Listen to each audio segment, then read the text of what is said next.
Assalamualaikum warahmatullahi wabarakatuh. Selamat siang. Baik, hari ini saya akan mengajarkan kembali lagi kita untuk praktikum keperawatan dasar. Jadi untuk materi kali ini adalah tentang tanda-tanda vital. Jadi yang kemarin udah frekuensi pernapasan akan ibu gabungkan menjadi satu pada kesempatan kali ini. Jadi sebelumnya tanda-tanda vital. Jadi vital sign atau tanda-tanda vital itu dibagi menjadi 5. Apa aja yang kemarin udah? Yang pertama adalah tekanan darah, yang kedua pernapasan, yang ketiga nadi, denyut nadi, yang keempat adalah suhu, yang kelima adalah nyeri. Jadi yang alat-alat yang kita gunakan adalah untuk tekanan darah kita biasa menggunakan yang namanya tensimeter atau disebut dengan sphygmomanometer. Jadi sphygmomanometer ini memiliki banyak merek juga dan jenis. Jadi salah satunya adalah yang ini simple. Ini biasa dibawa oleh mahasiswa keperawatan jika sedang dinas di rumah sakit. Mereka selalu bawa ini karena mudah untuk dibawa. Ini satu. Yang ini namanya sphygmomanometer air raksa. Jadi ini harganya juga lebih mahal, 700 sampai jutaan untuk yang air raksa. Kalau yang ini lebih murah dan tidak sampai 100.000 untuk tergantung sama merek-mereknya. Oke. Jadi ini namanya sphygmomanometer. Udah gitu kita untuk melakukan atau memeriksa tekanan darah, kita membutuhkan sphygmomanometer dan stetoskop untuk mendengar denyut nadinya, denyut jantung pada saat kita memompa. Nanti dipraktekkan. Oke, lalu kita membutuhkan yang namanya termometer. Jadi ini termometer air raksa yang biasa. Jadi ini yang biasa. Oke. Jadi ini diletakkan di aksila. Aksila di mana? Sudah belajar anatomi. Aksila di mana? Jadi aksila itu di ketiak kita, di tengah ketiak kita. Lalu yang ini biasa ini untuk di anal, di dubur untuk anak-anak menggunakan yang ini. Oke, sedangkan yang ini biasa kita gunakan di aksila. Oke. Jadi itu sedangkan untuk perhitungan nadi dan untuk pernapasan kita menggunakan jam tangan. Oke. Untuk vital sign sendiri dia itu bisa kita menggunakan yang namanya monitor. Kemarin ada ibu tunjukkan.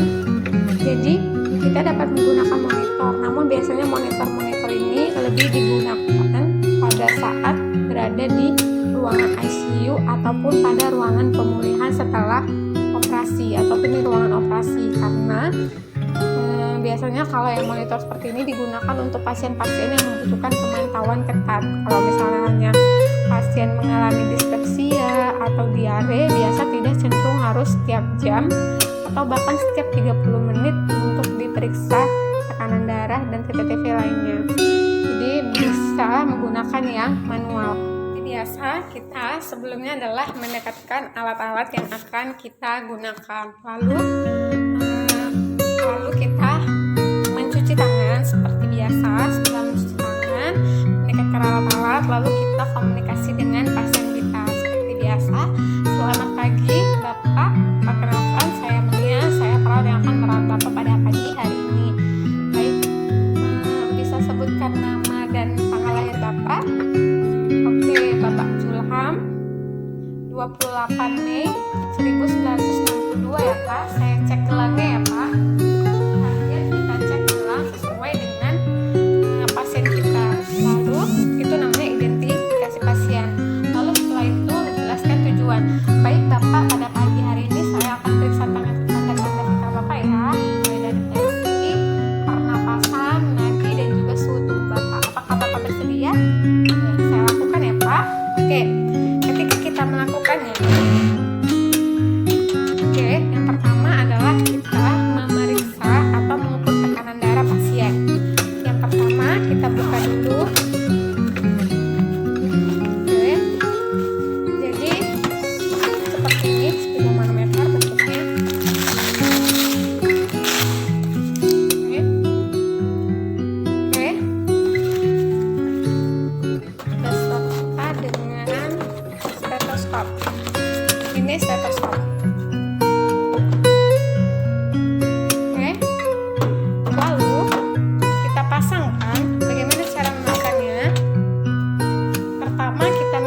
jadi memasangnya itu di lengan atas, 3 jari di atas ini batasnya.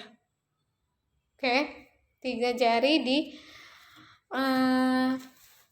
atas nih, di atas bagian siku, pertengahan siku. Jadi 3 jari di atasnya.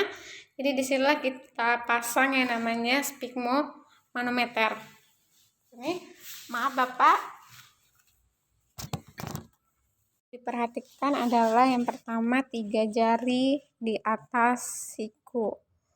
Kita pasang dan perhatikan ini arteri. Jadi arteri kita ada di mana? Jadi di sini, berarti kita pasang di sini, tengah-tengahnya arteri. Oke, usahakan jangan terlalu ketat dan juga jangan terlalu longgar. Lalu yang ini kita letakkan di sini, kita sangkutkan, boleh. Atau kita letakkan di sini yang memudahkan kita untuk melihat. Namun lebih enak jika kita meletakkannya di sini. Kalau susah untuk dilihat, saya bilang bisa letakkan di sini. Lalu kita pasang sphygmomanometer ke telinga kita. Jadi cara memasangnya, yang ini bagian yang ujung, ini kan gini. Jadi kita masukkan ke telinga kita.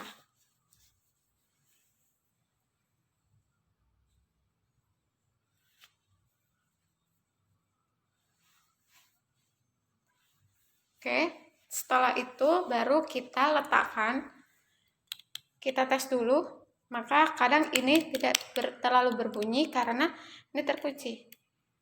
Nah, dia akan lebih deras suaranya. Jadi ketika kita melakukan tes tidak ada suaranya terlalu pelan, bisa kita putar yang ini. Oke, dan ketika kita melakukannya di sini, kita letakkan di pertengahan siku. Makanya tadi harus 3 jari di atas siku. Kita letakkan di sini, lalu sambil untuk menutup bagian ini ya.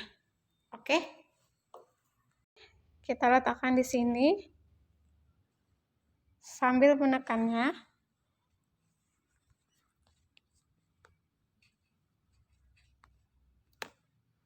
Sebelum kita melakukan pengukuran tanda-tanda vital tensi tadi, kita dapat sekalian memasang termometer di ketiak pasien kita. Oke, caranya adalah dengan, kan kita tensi di sebelah kiri, maka sebelah kanan itu kita gunakan untuk pengukuran termometer. Jadi dapat kita, mohon maaf ya Pak, kita buka bajunya sedikit, lalu setelah itu jika ketiaknya basah, kita bersihkan dengan tisu. Kita buka, jika kurang nampak bisa diturunkan lagi. Oke, kita letakkan di tengah, lalu kita kepitkan. Oke, seperti ini ya, kita kepitkan sambil menunggu untuk untuk pengukuran suhu tubuh. Kita dapat sambilan untuk melakukan tensimeter. Jadi seperti yang tadi kita letakkan di sini. Oke.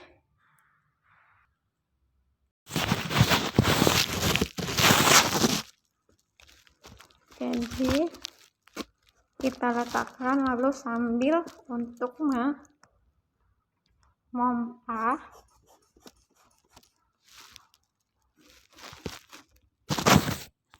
kita pompa sampai denyut nadi tidak terdengar lagi pada stetoskop yang kita pakai.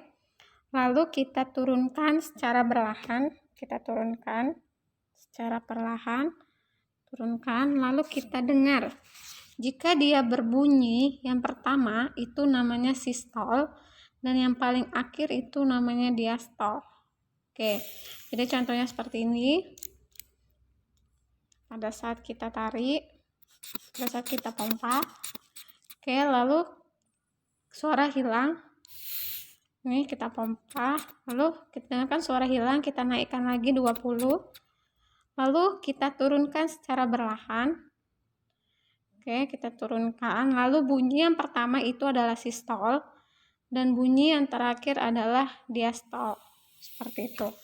Jadi kalau misalnya dapatnya tadi 120 dan yang paling bawah adalah yang terakhir bunyi adalah 60, berarti 120/60. Oke, caranya tadi ini pada saat kita memompa. Oke. Lalu pada saat kita turunkan pelan-pelan. Oke, seperti itu. Setelah selesai melakukan tensi, kita dapat membereskan untuk tensi kita tadi.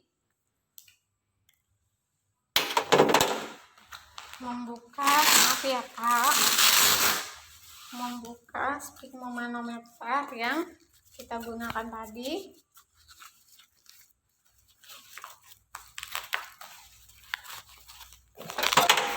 Oke.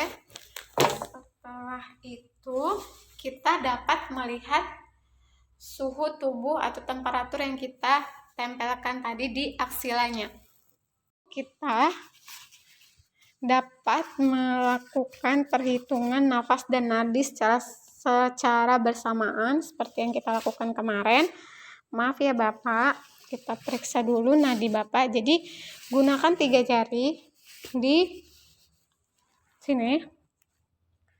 Jadi sambil kita menekuk seperti ini. Jadi kita hitung selama 1 menit. Yang pertama itu adalah kita hitung nadinya.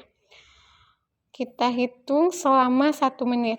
Maaf ya Bapak. Lalu sekalian kita hitung frekuensi pernafasan. Setelah udah 1 menit, jadi kita melakukan seperti ini ke pasien selama 2 menit.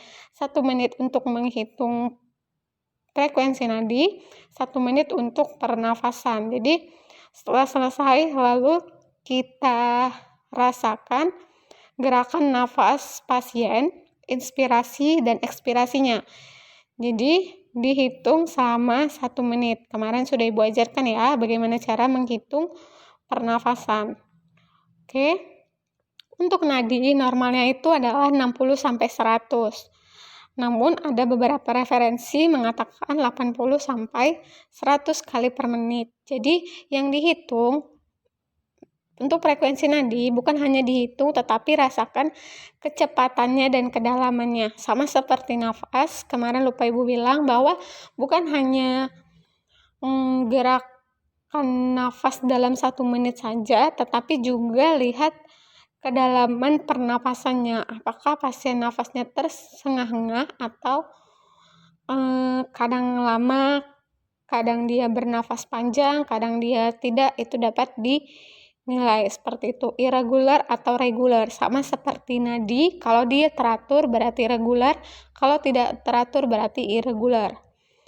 Oke, jika nadi terlalu cepat disebut dengan tachikardi, jika nadi terlalu rendah disebut dengan bradikardi. Oke, setelah selesai 2 menit, 1 menit untuk frekuensi pernafasan, 1 menit untuk nadi, kita selesaikan. Oke, selalu kita bereskan dulu pasien kita. Lalu kita beritahu kepada pasien tentang hasil dari pemeriksaan kita. Bapak A tadi sudah dilakukan pemeriksaan tanda-tanda vital Bapak. Jadi untuk tensi Bapak atau tekanan darah Bapak itu adalah 120/60 mm Hg. Dan untuk nafas Bapak 22 kali per menit. Untuk nadi Bapak 82 kali per menit. Dan untuk suhu Bapak tadi adalah 35 derajat Celcius. Bapak agak terlalu rendah untuk suhunya. Nanti saya akan memberikan selimut penghangat. Terima kasih Bapak. Sampai di sini ada yang ingin Bapak tanyakan? Tidak? Oke, jika Bapak tidak ada pertanyaan, jika Bapak membutuhkan saya, Bapak dapat memanggil saya di nurse station. Sampai di sini. Sebelumnya terima kasih Bapak. Selamat sore. Setelah selesai itu, kita dapat membereskan alat dan kembali ke nurse station. Lalu, bagaimana? Nanti setelah itu kalian bisa mencatat hasil dari pemeriksaan kalian di namanya catatan keperawatan, catatan perkembangan pasien juga. Oke, seperti itu. Dan juga biasanya ada bentuk kurva yang digunakan untuk perkembangan TTV pasien setiap shift-nya. Oke, lalu ada satu lagi tanda-tanda vital, yaitu nyeri. Jadi untuk penilaian nyeri itu, dia itu ada P, Q, R, S, T. Apa aja itu? P itu adalah penyebab. Penyebabnya apa? Oke, penyebabnya apa? Lalu Q, quality, quantity, bagaimana kualitasnya? Apakah seperti ditumbuk atau seperti tertimpa benda berat atau seperti ditusuk-tusuk. Lalu quantity, bagaimana kuantitinya, seberapa sering, seperti itu. Apakah setiap dia mau makan atau setiap 30 menit sekali dia merasa nyeri, itu quantity. Lalu PQR, R itu really di mana letaknya, letak dari regionnya, letak dari rasa nyerinya, apakah di perut atau abdomen atau di dadanya atau di kepalanya, seperti itu. Lalu habis region adalah penyebarannya, R juga bisa penyebarannya. Mohon maaf, S. Kalau R tadi udah itu region. Lalu yang keempat adalah S. S apa? S itu skala nyeri. Bagaimana skala nyerinya? Untuk skala nyeri ini dapat kita menggunakan, untuk anak-anak kita menggunakan Krayes untuk usia 0-3 bulan, 0-3 tahun. Lalu 3 tahun sampai dengan 9 tahun kita dapat menggunakan FLACC. Lalu di atas itu kita dapat menggunakan numerik. Lalu jika pasiennya tidak sadar dapat kita menggunakan CPOT. Untuk lebih jelasnya nanti Ibu kasih materi yang terpisah. Oke, habis itu adalah severity. Apakah menyebar atau tidak? Lalu T, time. Kapan saja waktunya? Seperti itu. Oke, jadi untuk lebih jelasnya nanti Ibu bahas untuk di waktu yang terpisah. Sampai di sini untuk pemeriksaan tanda-tanda vital. Jika Anda bertanya, bisa seperti biasa di WhatsApp group. Assalamualaikum warahmatullahi wabarakatuh. Selamat sore.